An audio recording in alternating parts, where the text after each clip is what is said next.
welcome back to the channel, and this exclusive interview sitting down with the one and only Harvey Falco, who's been wrestling since 2009. Awesome, thank you for joining me. Thank you for having me. That's alright. So my first question is, what is your earliest memory of being exposed to professional wrestling? Yeah, well, I remember I was a kid and my brother had the TV on randomly and there was a pro wrestling match. I had no idea what this was. There was just like smoke everywhere. There's a wrestling ring. There's two guys in the ring just like fighting each other. And I was like, what am I watching? This is fantastic. One was Sting, and he was getting the beat down on him. And yeah, it was just, I've never seen anything like this. Like apart from Malcolm in the Middle with that little clip of wrestling in the beginning, I'd never seen pro wrestling at all, and I just loved it, man. Like the second I saw it, I'm like, I need to watch even more. There we go. Yeah, that was it. Wow, first memory with Sting. Sting? Yeah, he's great.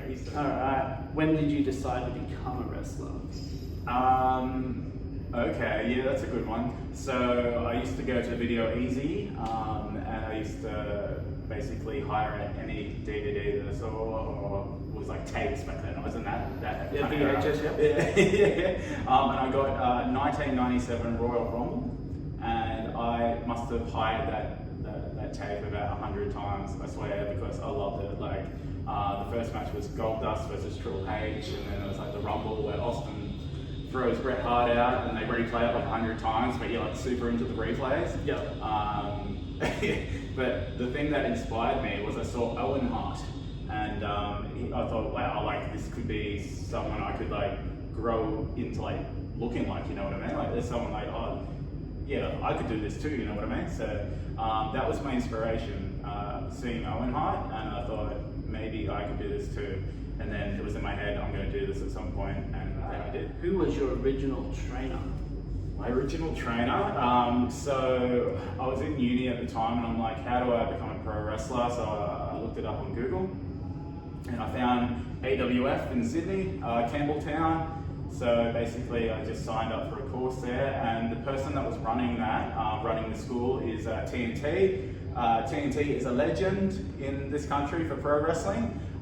Pretty much a lot of the main promotions that are running in New South Wales at the moment have some kind of connection to TNT. So yeah, he is a legend. And yeah, he was the one running the school. He didn't necessarily train me week by week. There was like a lot of different people that would train me. But yeah, there was like quite a handful. Like there'd be like at least 10 trainers kind of thing. Like Kid Dynamite was like one of them, and Mick Moretti, Traffic, Frankie Fettuccini, all these guys, man. But yeah, I would say TNT is the leader of the school. So yeah, TNT. That's quite a wealth of knowledge to learn from. Yeah, agreed. It was very So fans, forget the piece of paper, but I want to make sure I'm getting all the information correct here. So Harvey, we're going to talk about your Australian Wrestling Federation debut. It was on the 12th of September 2009. It was at the Breakout Tour. It was Rigor Mortis and Xander Bathory versus you and DJ Fusion in Parramatta at the PCYC. Yeah, so I think that's probably a match where I was just in training at the time. I'd rock up and I'd do ring crew like every other show. And then suddenly they're like, hey, you're in a match tonight, you and that match you just described. And yeah, that's how that happened. And then suddenly I was in a match with them. I had no idea what I was doing at all. It was terrifying. It was terrifying, but good, but also very scary. So Harvey, we're going to talk about AWF Aussie Mania 2 at the Penrith Panthers. It was the AWF Tag Team titles. It was you and Grant. I'm sorry, saying that. Grant Lindstrom. Thank you. Sorry, Mr. Lindstrom. All right, and it was DJ Fusion and the Illusionists. Yeah, that's right. Yep. Okay, well, yeah, that was a very, very big match for me. So basically, me and Grant had been tagging since 2010. We kind of got put in a tag team because we were from similar areas at the time, and they had a show in Cessnock, so like I put them together, see how it goes, and it went really well. So we had a goal to get the tag team titles, and so we got like matching gear, looked really good. We worked on like looking like a tag team kind of thing, and yeah, we got this opportunity, and it was like at a really good looking venue. So yeah, the match went ahead, and the match went pretty well overall. Had a big turnout for like the crowd and stuff like that, and they were all like cheering for us and whatnot, even though I don't think we were meant to get cheered, but we still got cheered, and that was really great. And the guys we beat had like this epic long tag team title run, so when we beat them, it was like, it meant something to us. I know the guys that we beat, I trained with them too, and they were like amazing in the ring, and they deserve that run that they had. But yeah, I know we worked very hard for that opportunity, and just getting the chance to have those tag team belts was like a massive thing for me. It was a really big deal, and I still remember it. It was it was a great time. I loved it. Can you describe to the fans how it feels to hold a championship that you've earned in your hands for the first time? It feels really great overall, but on that particular day, one of the belts wasn't there. One of the champs didn't bring one of the belts.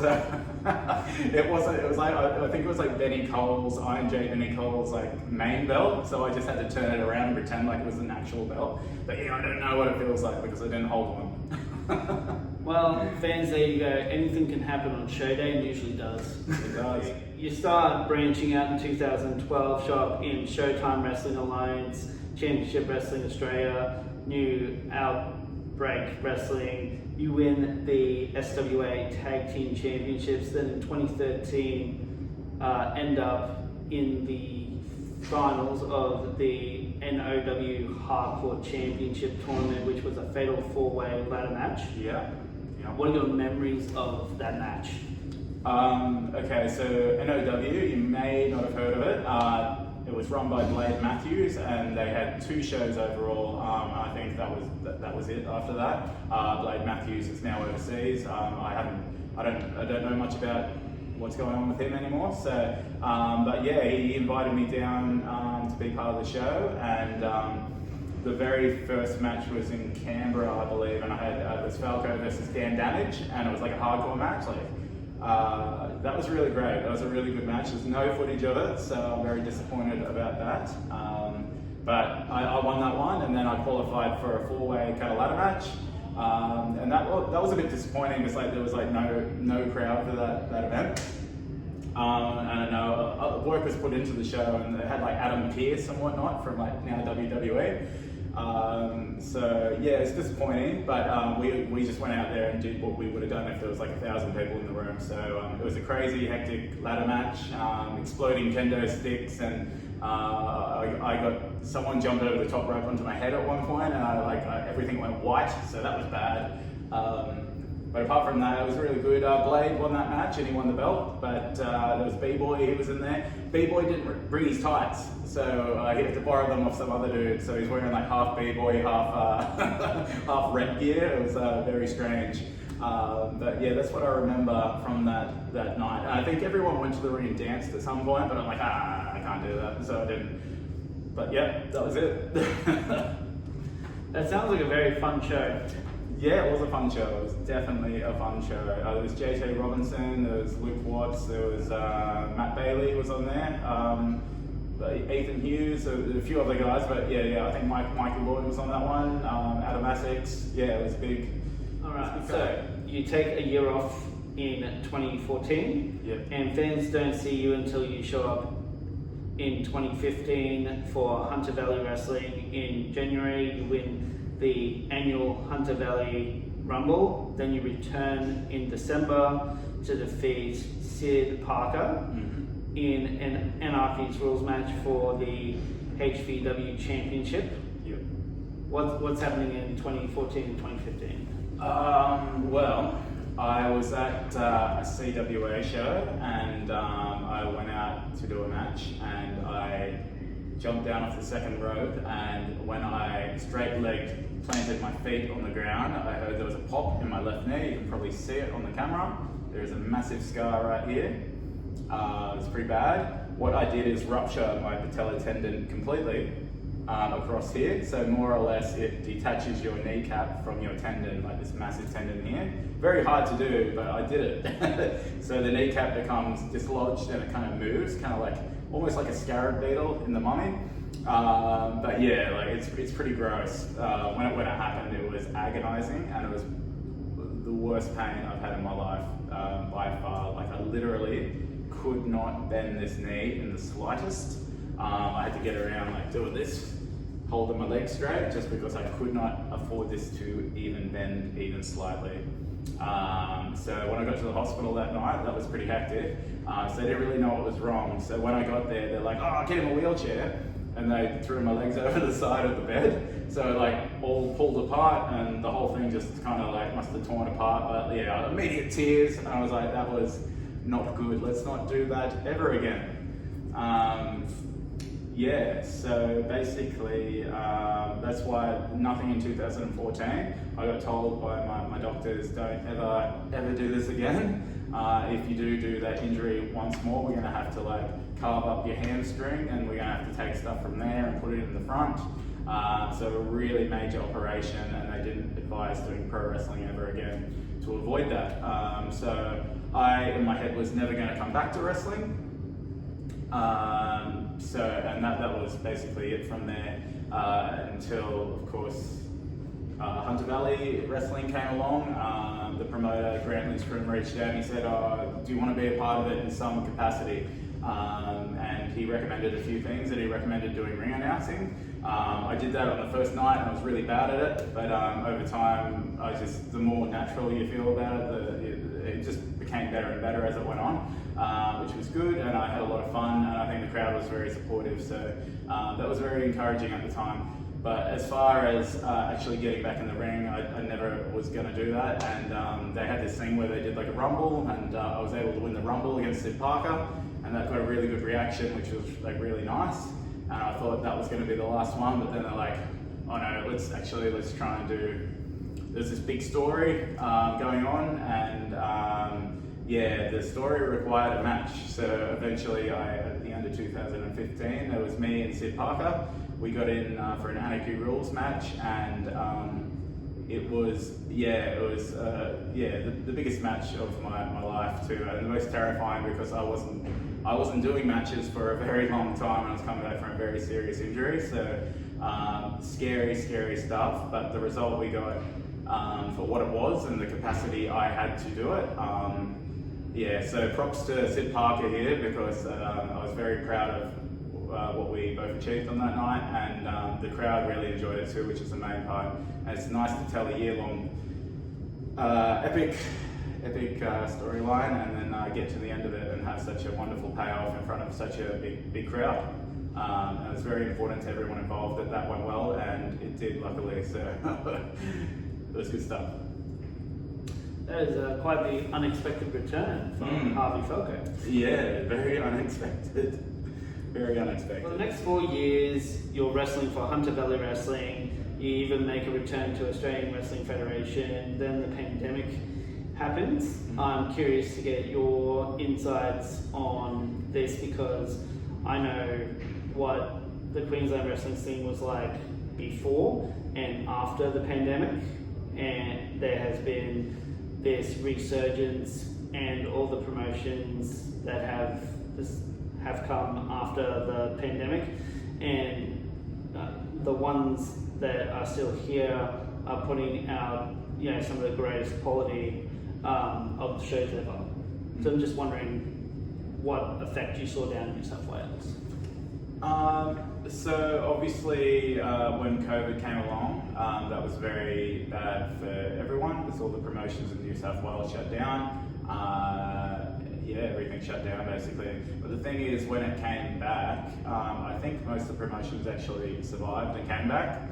Certain wrestlers didn't come back, but like most promotions actually kept going. And I think that period of COVID actually inspired a lot of people to go, okay, it's now or never, and it actually brought them back with motivation to do even better. And a lot of the promotions are now thriving and doing better. It's really good to see as a whole, because in New South Wales it's actually doing pretty well. Like, and it's good. There's a lot of people that have put a lot of hard work in, and it's just great to see that the quality overall is going up, and yeah, people are thriving. Not only thriving, they're like going overseas, and they're like, you know, they're getting to major promotions and getting contracts and whatnot. And like Australia as a whole is actually like recognised now, and that was a big thing. You know, a time before COVID, even like, yeah, we didn't seem to get recognised as like, but now we do. Like, and now like some of the biggest talent in like WWE are from Australia. So yeah, people recognise us now, and that's really great. And a lot of people put a lot of hard work in to make that happen. So props. All right, so Harvey, I've got a fun question for you. We're all fans of wrestling, and I've got to ask because I'm a fan of the IWA. Okay. I saw them when they had their weekly TV show years ago, and then I also saw a show when I was a kid. Mm-hmm. And ladder match, trans has been titled, all that good stuff. You recently were able to get into the $1,000 invitational battle royal. Yeah. What was that experience like in IWA, and did you see any IWA like long-term standing legendary talent? So yeah, that was an out of the blue opportunity. So I train in Newcastle when I do train for Newcastle Pro Wrestling.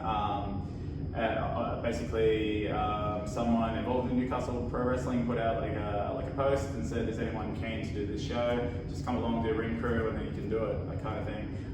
So I just put my name down, and then suddenly you're on the list, and you're like, "Okay, cool, this is great."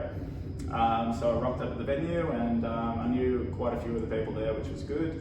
And yeah, the event went pretty smoothly, kind of thing. They got a decent crowd, and yeah, it was nice. Harley Wonderland was back, and she did really well, so that was great too. As far as the battle royal goes, it was crazy. It was a lot of it was like EC Brownie and Sheffield, and they were like basically slamming everyone at the same time and stuff, and it was crazy. So I just rolled out. I tried to throw Adam Hoffman over the top, but he grabbed my nose and threw me out pretty quickly. So I didn't last long, but yeah, no, it was very. IWA just doing one show was like kind of on the bucket list, so I was able to slip on somehow, and I actually got it done. So that was good. That was it's in the books or whatever. But yeah, as far as the overall experience, everyone I met there was like really good, and yeah, obviously IWA is a long-running like promotion. Everyone knows what it is, and it's been revamped like quite a few times now. And what they're doing currently with it is really great. Like the shows are very high quality, and it's great to see a promotion get like a fresh paint kind of thing, and yeah, doing so well. Like keep so we're talking about your Nightfall wrestling career now. Yep. So you debuted Nightfall Wrestling in 2024 in the tournament for the Nightfall Pacific Championship, to which you weren't victorious. But this year, you've shown up in Nightfall Wrestling, and first show of the year, you win the championship. Mm-hmm. What did that moment mean to you to get a singles championship? So, number one, I love coming into Nightfall. If I'm going to do wrestling, I want to enjoy myself, and I want to have a good place to go with good people, and I really love coming here.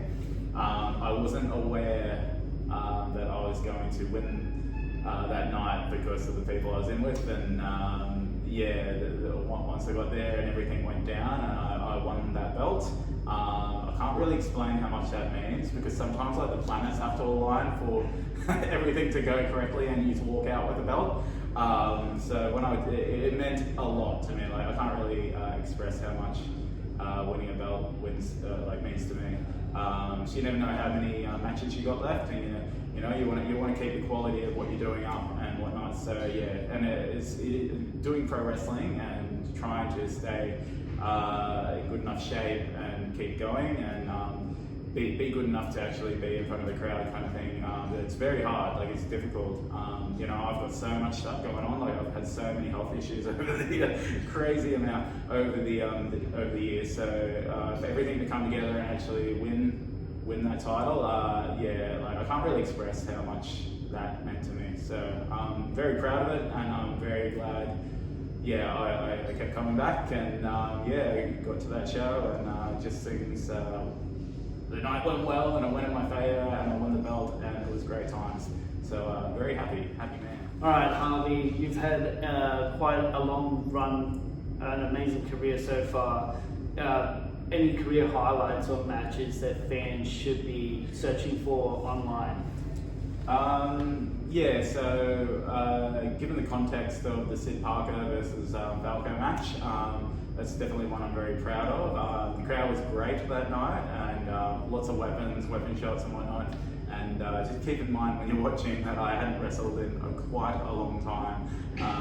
Some crazy stuff went on in that match, and the crowd just elevated that to such a special moment. It wasn't just for me; it was like for a lot of people. And there was like an anniversary show too, so like that going well was very important for the entire promotion. So I'm very, very proud of being a part of that whole thing. And everyone involved. There's a lot of people involved in that match. Definitely a special one for me. Another one is I had a chance match with Keegan. It's Falco versus Keegan, and it's really great when you have like a story, and the story is so good, but then you got to have the match, and when the match pays off on top of that, that's very special. So that was one of my favourite matches. I just love the whole story of the whole thing, and how the whole match went down, and people seem to be very invested and like, oh, what side do we pick, you know what I mean? So I love that one. More recently, there's probably a lot of matches I should mention, but more recently, one that I'm very proud of. I worked really hard to get back to Newcastle Pro, and there was quite a bit I had to overcome to get to a point where I was good enough to just get back on the card and whatnot. And been quite some time since I've been on Newcastle Pro. So once I got back, there was this we had this 5-way match. I had like EC Brownie, Bob the Viking, Zachariah from Sydney, I believe.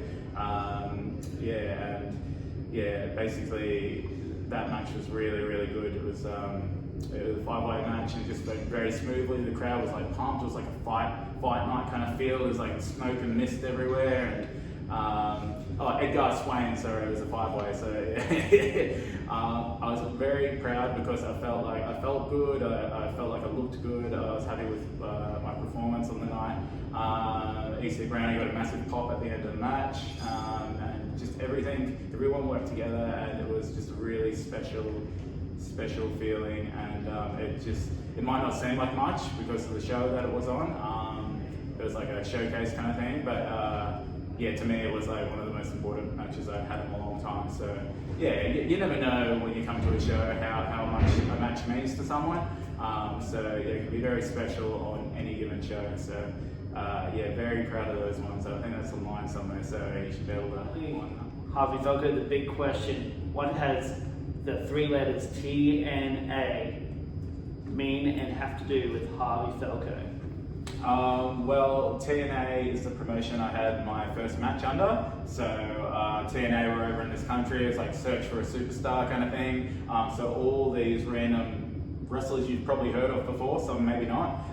They rocked up for this show, and they could sign up and basically wrestle for like 2 minutes, basically in front of like Jeff Jarrett. He was sitting there the whole day, and I was like, oh wow. I probably shouldn't have been on that show because I was very, very new. I hadn't had a match, but me and this other trainee in my class at AWF were like, oh, let's just do it. So we signed up, and we went out there and we had like a 1-minute match, and I got choke slammed, and I got F5'd, and I nearly died. But that was my very first match, and I'm very glad I did it, because if I didn't do my first match, well, maybe I wouldn't have done my second match. So I think it was a pretty big moment for me, so it's good. Wow, quite the audience, Jeff Jarrett. Yeah, Jeff Jarrett, he was loving life. It was good.